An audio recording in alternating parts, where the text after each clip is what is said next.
If you don't believe what goes around comes around, the next time you see somebody down, just smile at them. Just say hello and be friendly toward them. And you'll see that what you send out is what comes back. Now that law of the universe is so powerful that it affects every cell in your body. Every cell in your body. When you look at one cell in your body, ask yourself what makes the cell work. What makes a cell in your body work? Do you know what makes one individual little cell work? Harmony and cooperation.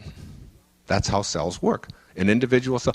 If what's inside that cell, the electrons, the neutrons, and the protons, and all that physics stuff that's inside one, if any of them get out of whack and start not cooperating or not working in harmony, what happens to the cells around it? They're affected in some way, aren't they? When one individual cell is affected in a negative way, that is, when it loses its harmony, when it loses its cooperation, then it affects negatively those cells around it. And that's the disease, all right? And that spreads to another cell and to another cell. And before long, the harmony within you is, physiologically, is destroyed. There's two kinds of energy, supposedly, in every cell. One is the physics energy. Shirley MacLaine talks about this in her wonderful book, Out on a Limb. I recommend you read it. She talks about the physics of what is energy within one cell.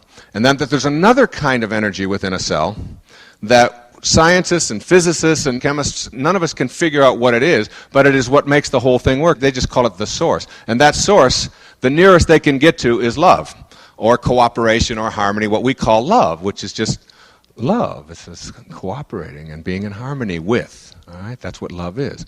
And that is what makes every single cell work. And when one doesn't work right, it affects the other cells. Now, for a minute, just for a minute, think of yourself as a cell, just as one big cell, okay?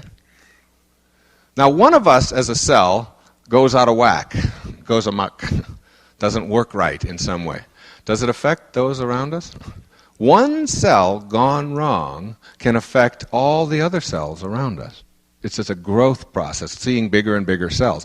But when you think about the entire size of our universe, which is endless, which we can't even begin to comprehend what endless means, and uncaused causes and so on, then you are as big as one of those tiny little cells inside of you. And if you go amok in some way, then you affect those around you.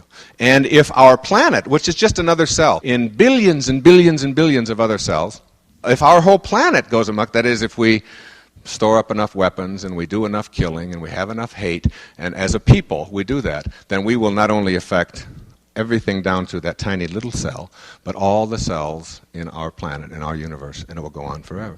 See, I have taken to sending out ICUS, a copy of my parable.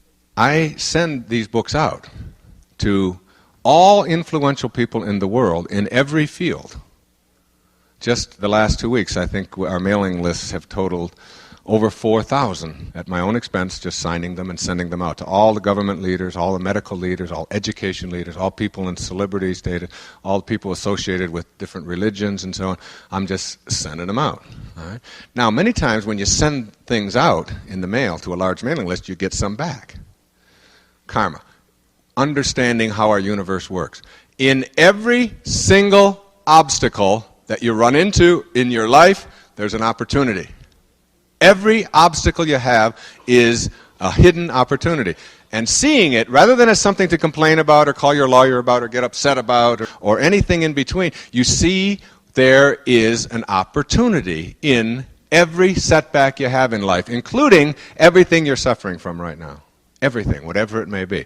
There's an opportunity in it. Look for the opportunity. Look for the fulfillment, the potential for finding out what you're made out of, rather than for finding out how well you can say, see, I told you things weren't going to work out for me. So in sending out these books, I'll get 100 back. You send out 4,000, you get 100 back, that's a good day. Okay? Only 100 came back. Now, most people who send things out free and get some back say, well, this isn't working, I'm getting these back, I get 100 back and all that. To me, it's like, how can I find that person? This is a test. To me, that's a test from the universe to say, what are you made of? You're just going to give up and not find that person? Or are you going to go look for that person, because that's to find out what you're made out of? And that's what I do with all of that, and have always done. And somehow just knew to do that. When it's somebody says no, it's how can I figure out a way to go around that no? Rather than I think that they're right, I'll just give up. It's always how can I get around that?